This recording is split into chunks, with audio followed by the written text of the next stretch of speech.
baru menikah, beberapa hari kemudian ada tanda-tanda kehamilan di Aminah. Kemudian Aminah pun sempat melihat di dalam mimpinya pada saat akan melahirkan atau pada saat hamil besar, melihat dalam mimpinya ia bermimpi bayi dalam kandungannya ini menyebarkan cahaya, dan cahaya itu menyebar ke seluruh muka bumi. Sebagian athar menyebutkan sampai ke Busra. Busra ini wilayah Irak sana, wilayah Persia gitu. Dan dia juga mimpi mengucapkan dalam mimpinya kalimat u'idzuhu billahil azim min kulli syarrin wa min kulli ainin wa min kulli hasid. Wa min kulli hasid. Tidak ada kata-kata ainnya.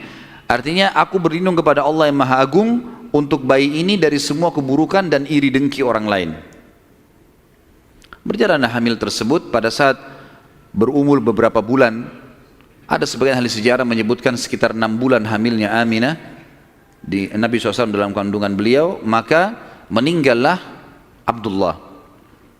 Maka Nabi SAW jadi yatim sebelum lahir.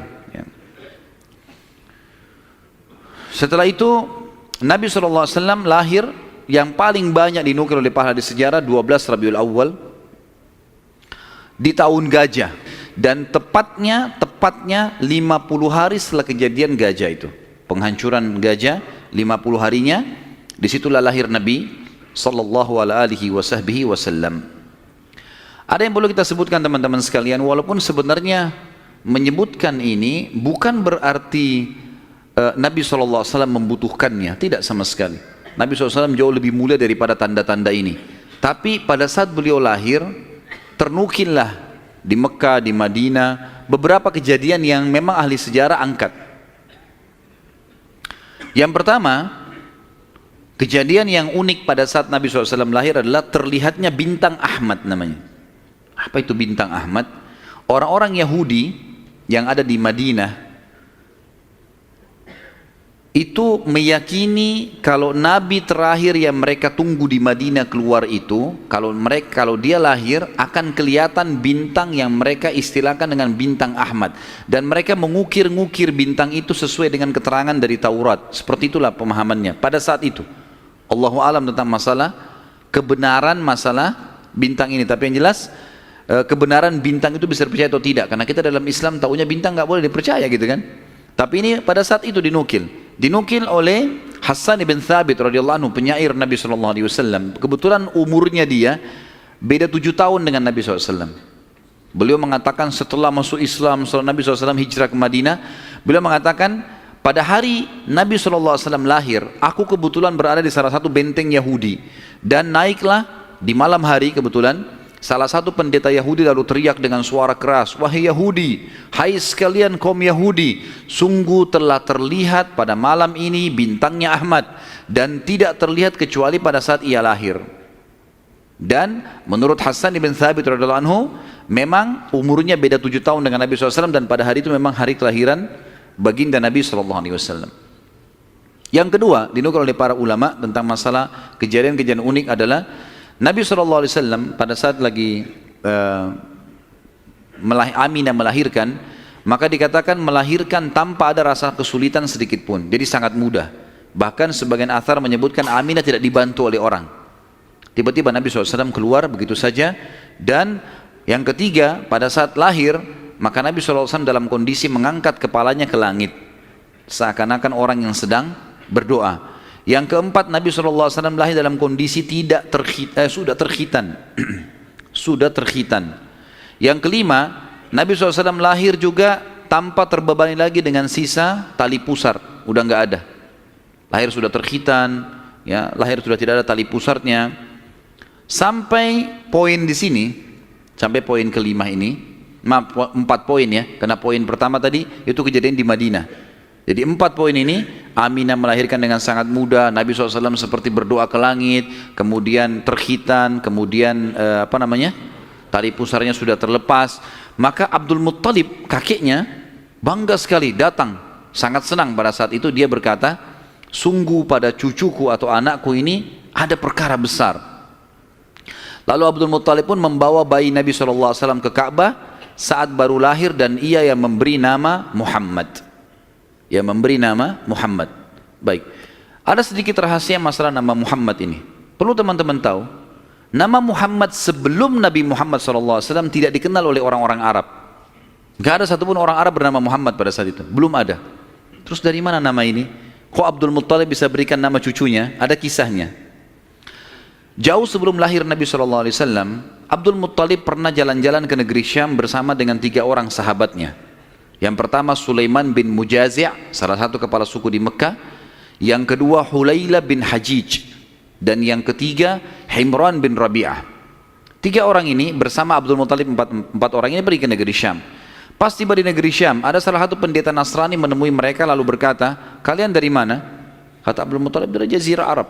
Dari mana tepatnya? Dari kota Mekah. Kata pendeta itu, dari kota kalian nanti akan keluar Nabi terakhir. Dan Nabi terakhir itu bernama Muhammad. Kata Abdul Muttalib, dari mana engkau tahu itu semua? Dia bilang, dari kitab kami. Dalam Injil disebutkan. Namanya Muhammad.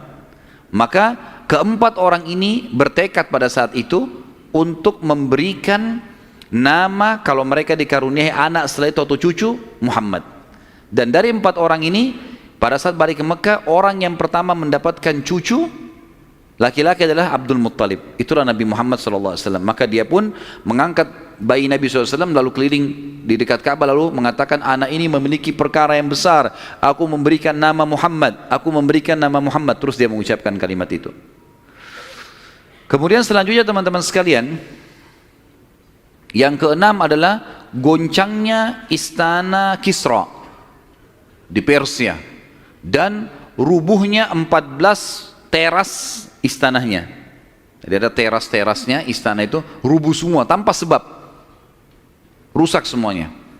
Pada saat melihat kejadian tersebut, Kisra sempat khawatir, lalu dia bertanya kepada para peramal-peramalnya lah, dukun-dukunnya segala.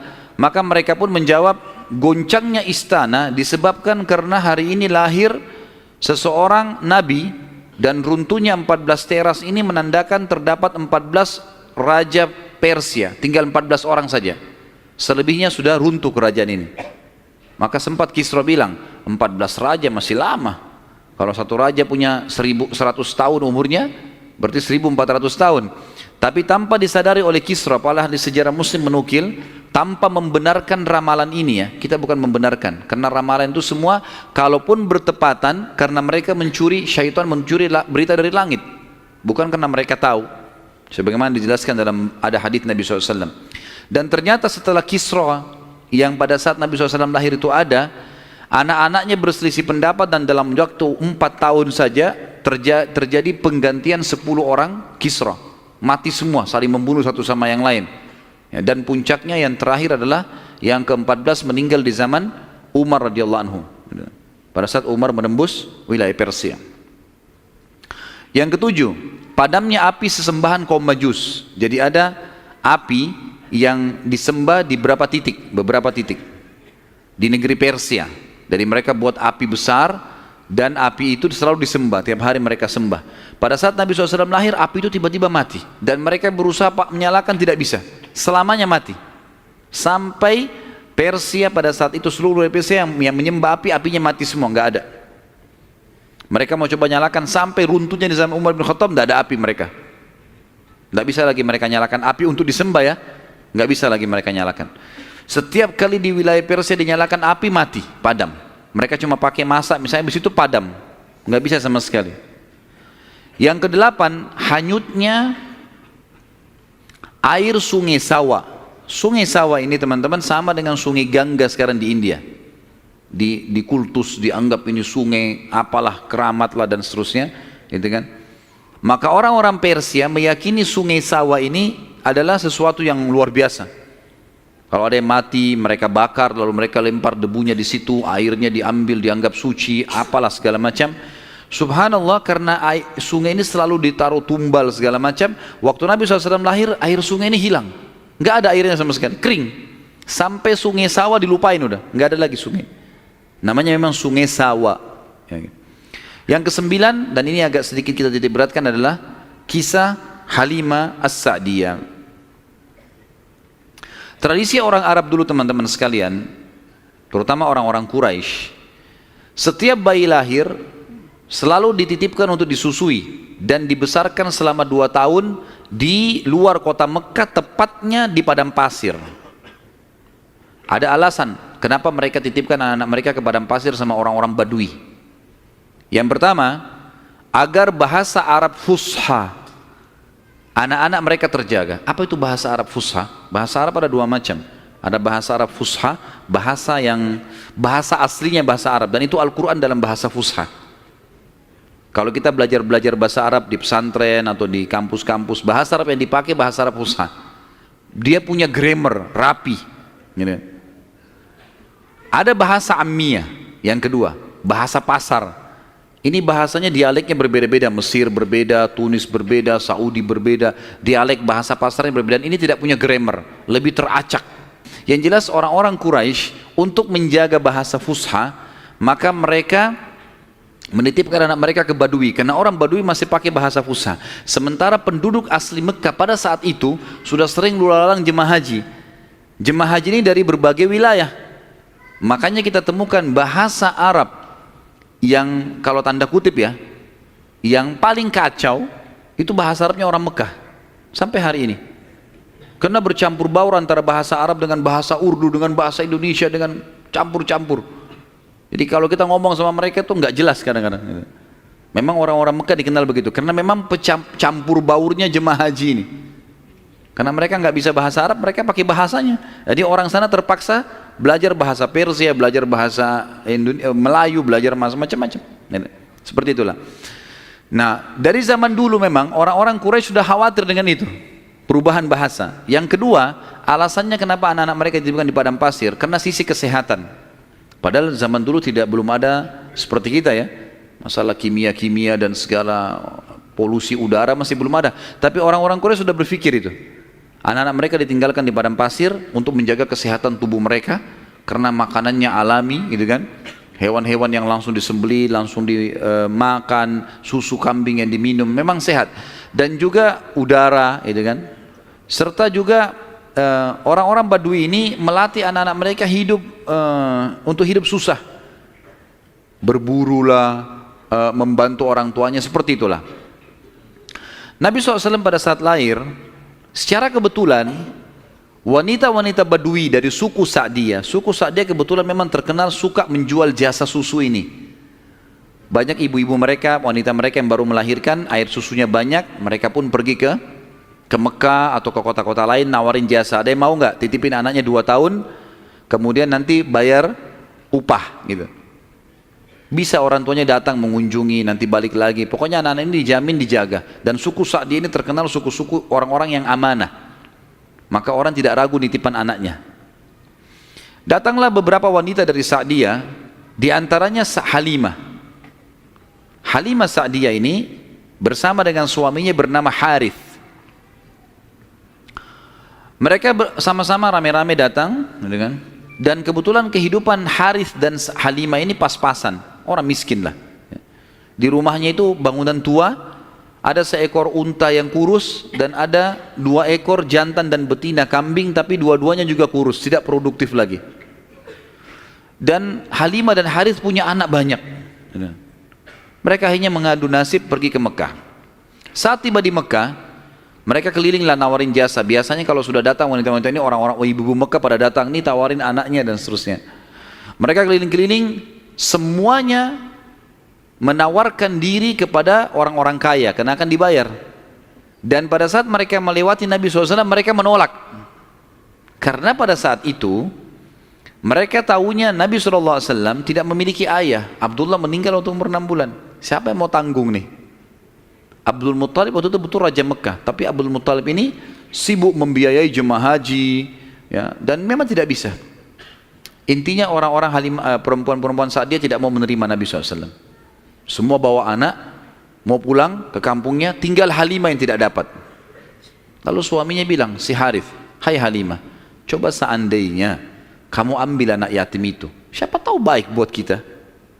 Maka Halimah pun mengatakan, baiklah, daripada kita pulang dengan tangan kosong, lebih baik kita ambil. Subhanallah, begitu Halimah pegang Nabi SAW, di situ terjadi keberkahan. Waktu datang ke Mekah, Halimah menunggangi keledai, keledainya kurus sekali dan selalu lambat di belakang. Sampai teman-temannya Halimah kayak ngolok-ngolok, hai Halimah cepatlah, keledaimu melambatkan kami gitu. Dan keledai-keledai yang lain bisa 2 orang naikin, keledai Halimah nggak bisa. Jadi Harith selalu megang saja talinya gitu. Waktu dia mengambil Nabi SAW, kejadian aneh yang pertama, yang unik, bukan aneh tapi unik ya. Pada saat itu adalah keledainya Halimah tiba-tiba jadi kuat. Dan pada saat Halimah naik, karena tidak bisa dikontrol, maka Harith pun naik di atasnya, di keledai ini, dan larinya kencang sekali, ninggalin teman-temannya. Sampai teman-temannya Halimah bilang, hai Halimah, itu keledai tadi yang kamu pakai ke Mekah. Dia bilang, iya, tapi kita nggak bisa kontrol, ini lari kencang sekali keledainya. Lalu kemudian pada saat tiba di sana, Halimah memiliki tadi saya bilang seekor unta betina yang lemah. Tiba-tiba saja waktu tiba di rumah dilihat untanya gemuk.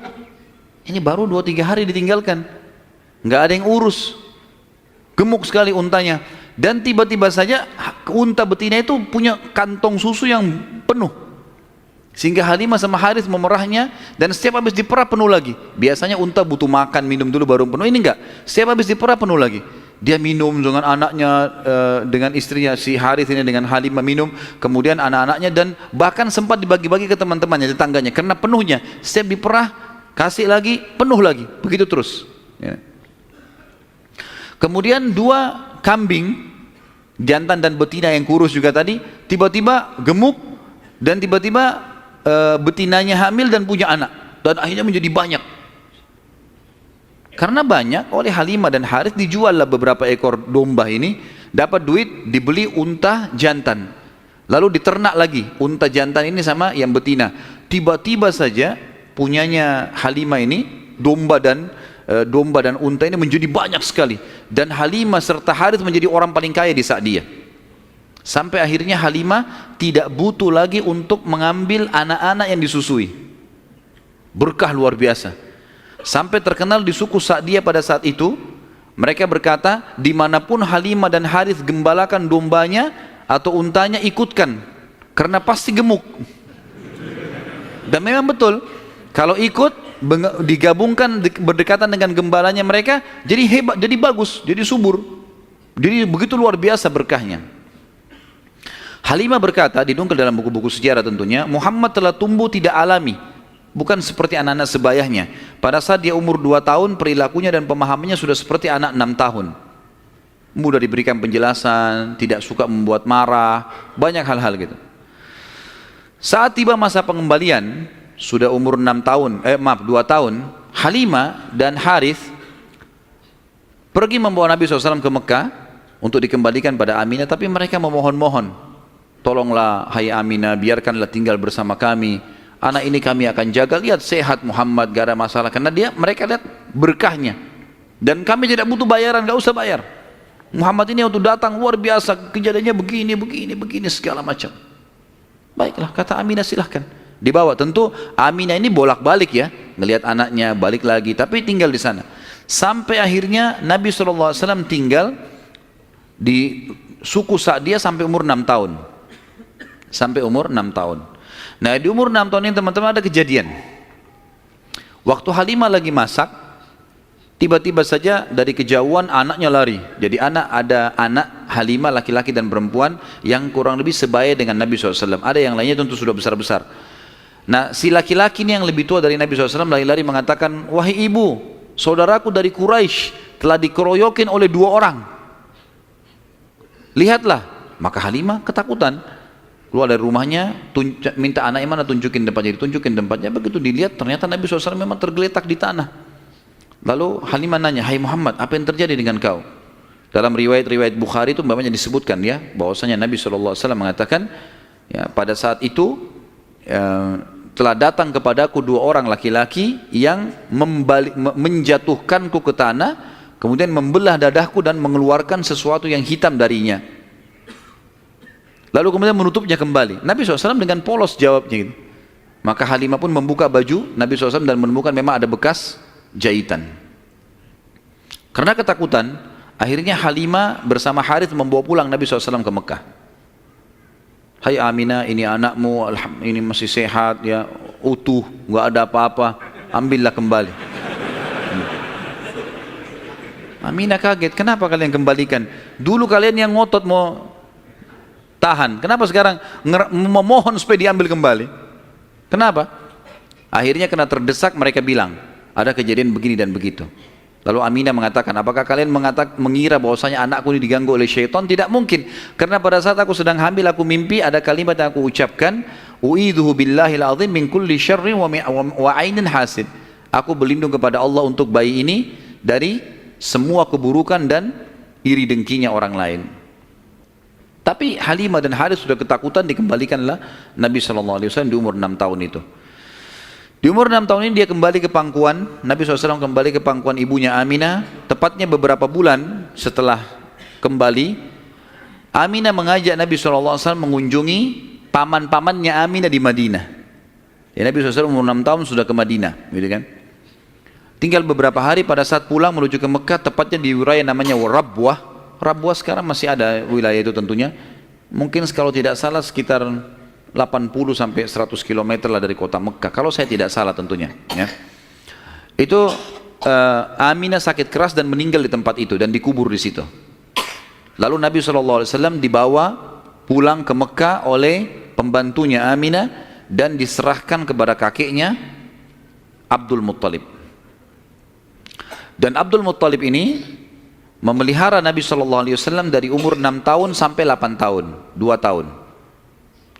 Di sini Nabi SAW belajar banyak sekali dari Abdul Muttalib, belajar kepemimpinan, karena Abdul Muttalib ini pemimpin pada saat itu. Nabi SAW selalu di mana kakeknya, di situ dia. Terutama di majlis di Darun Nadwah. Setiap kali duduk selalu dilihat bagaimana dipecahin masalah. Dan Abdul Muttalib ini memiliki sebuah tempat duduk yang tidak boleh ada orang duduk situ, termasuk anak-anaknya. Paman-paman Nabi SAW semua tidak boleh duduk. Tapi Nabi SAW setiap hari kalau datang lebih dulu dari kakeknya, dia duduk di kursi situ. Umur 8 tahun. Setiap kali paman-pamannya usir, dia suruh pindahin karena dianggap anak kecil. Nabi SAW mengeluh sama kakeknya, ini paman-paman saya larang saya. Maka Abdul Muttalib mengatakan, jangan larang anak ini, biarkan dia duduk di sini. Yang lain tidak boleh kecuali dia. Maka kata ahli sejarah, Nabi SAW belajar banyak sekali hal, diantaranya bagaimana dia menjadi tokoh masyarakat. Baru 6-8 tahun ya. Di umur 8 tahun meninggallah Abdul Muttalib, kakek Nabi SAW.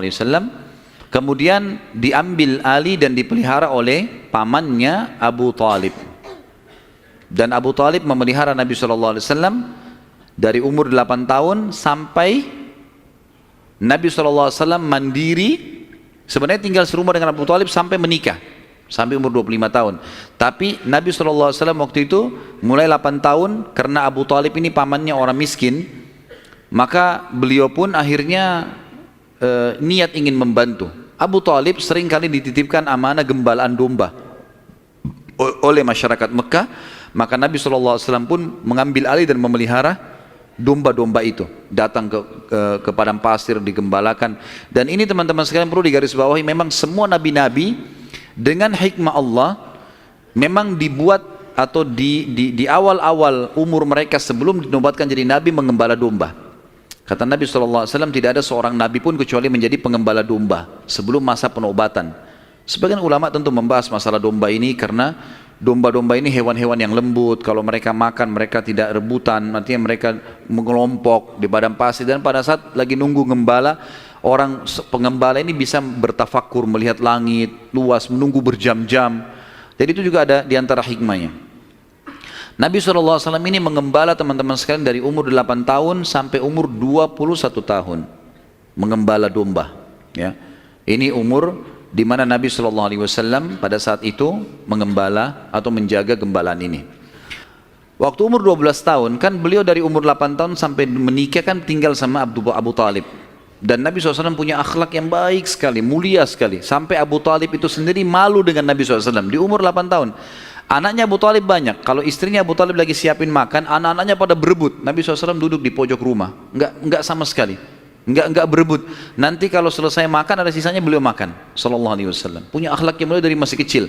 Sampai Abu Talib bilang sama istrinya, khusus untuk Muhammad sisipkan makanan, karena dia tidak ikut berebut sama mereka, gitu kan. Baik, di umur 12 tahun, pernah satu waktu Abu Talib ini mau ke negeri Syam, urusan dagang. Pertama kalinya Nabi SAW, biasanya Nabi ini selalu pemalu, nggak banyak minta dan nuntut ke pamannya. Khusus pada saat itu Nabi SAW bergantung di bajunya Abu Talib, nggak mau lepasin. Pokoknya dia mau ikut.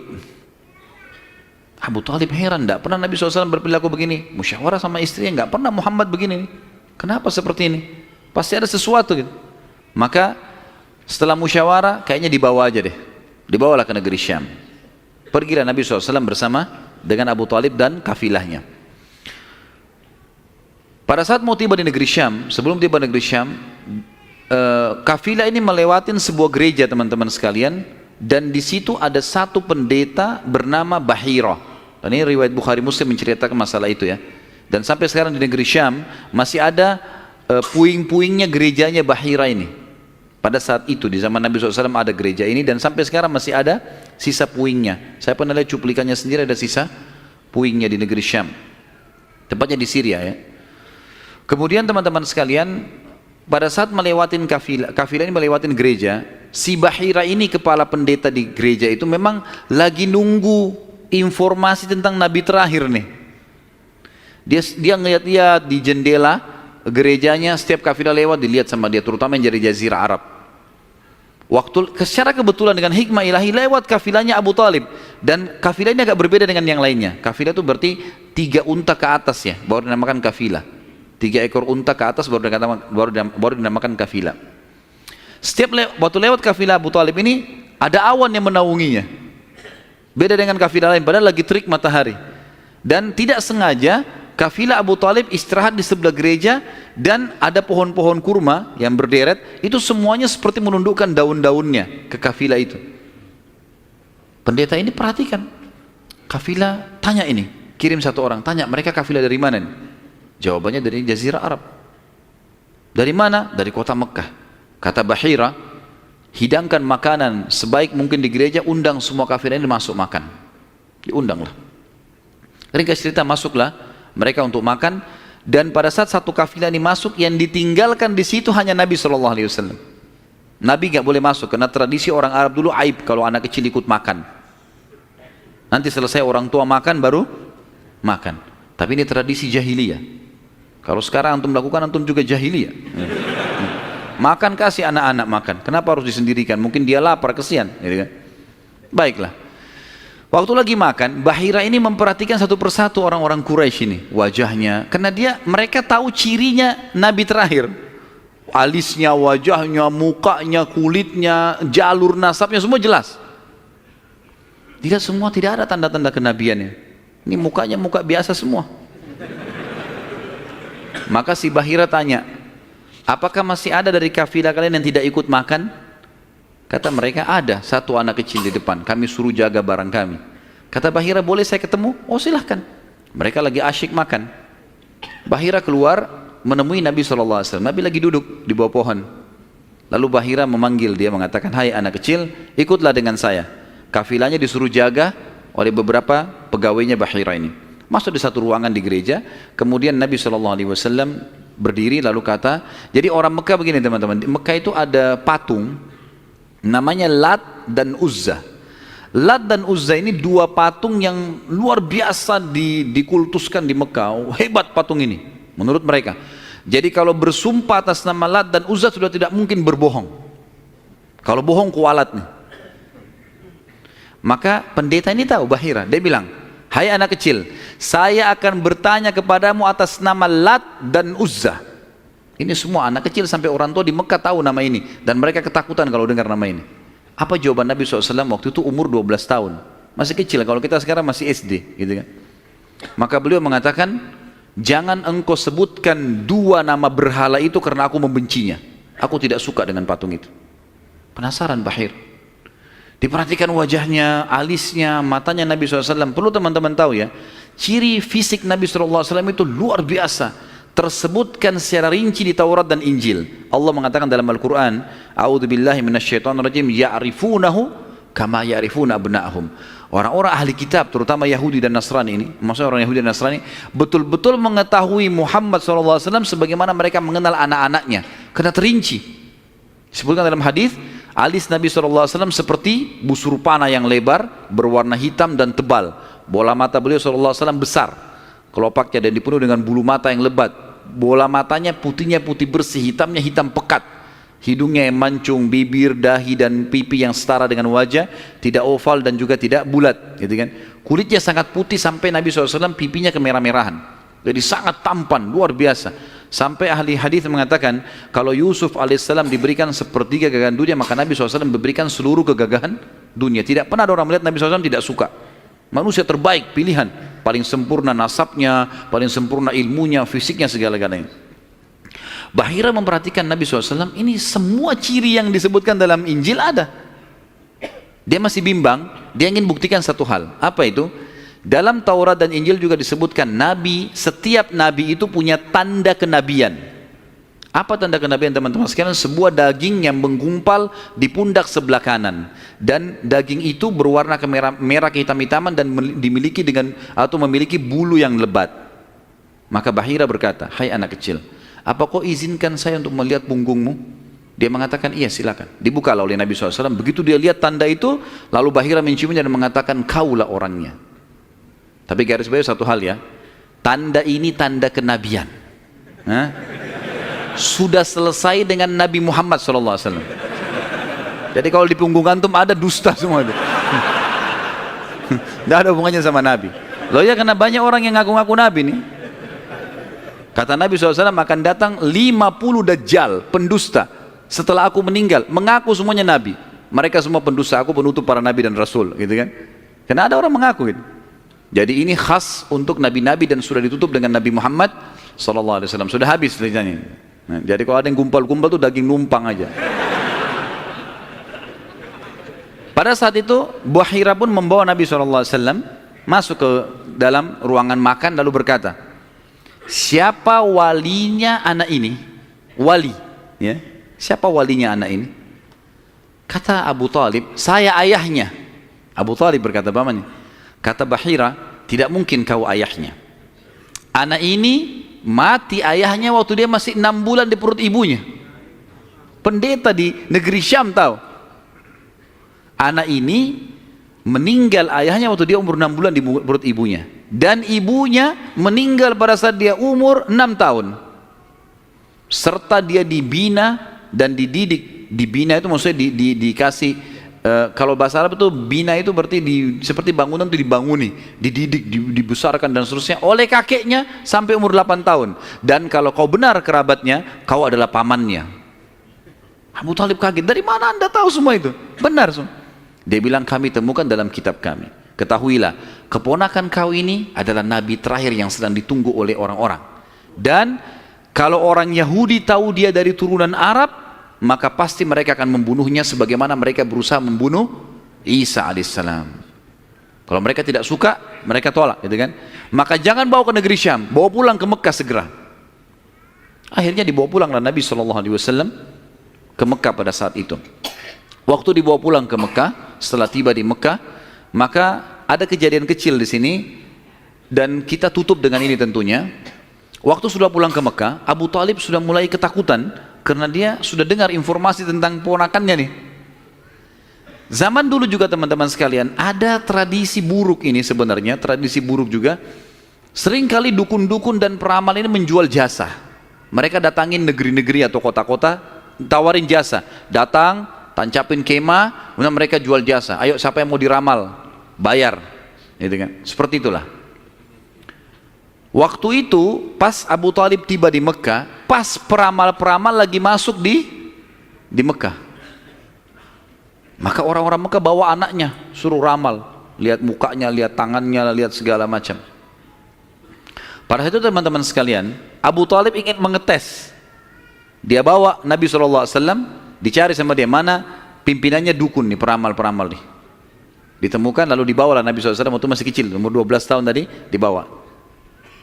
Terus pimpinan peramal itu dalam kisah, dalam buku-buku sejarah disebutkan, memandang Nabi SAW dengan pandangan yang sangat tajam. Dan dia tidak bicara apa-apa. Dia mengatakan, "Tahan anak ini." Lalu dia masuk ke kemahnya. Kemungkinan dia bicara sama dukun, sama setan-setannya nih. Makan dukun. Ini saya nggak bisa tebak anak ini nih. Abu Talib lihat pimpinan ini, biasanya dia kalau anak-anak Mekah datang, oh ini nasibnya begini, sudah bawa, bayar. Seperti itulah. Ini enggak. Lama dalam kemah. Abu Talib ketakutan, dibawa Nabi SAW. Dan Abu Talib titip pesan, kalau dia tanya, jangan sebutin di mana anak ini. Dibawalah Nabi SAW pulang ke rumah, Abu Talib kembali ke situ. Lama, baru dukun itu keluar, peramal itu keluar dari kemahnya. Lalu dia teriak, mana anak tadi itu di sini? Nggak ada yang nyaut, karena Abu Talib sudah titip pesan. Abu Talib waktu itu termasuk anaknya Abdul Muttalib, Raja Mekah. Tapi Abu Talib tidak dinobatkan jadi raja pada saat itu kan. Maka mereka diam. Yang kedua kali, mana anak itu di sini? Sampai 3 kali, kesimpulan terakhir, kata peramal itu, kita tentu tidak percaya peramal, tapi dia mengatakan, ya, kalau anak itu memiliki kedudukan yang sangat tinggi, dan dia akan memimpin dunia. Begitu loh bahasanya. Dengan ini teman-teman sekalian, maka orang-orang Mekah jadi lebih yakin kalau Nabi SAW ini punya kedudukan. Walaupun kita secara orang Muslim tidak percaya dengan dukun semua, tapi historinya begitu. Secara histori seperti itu. Allahu a'lam.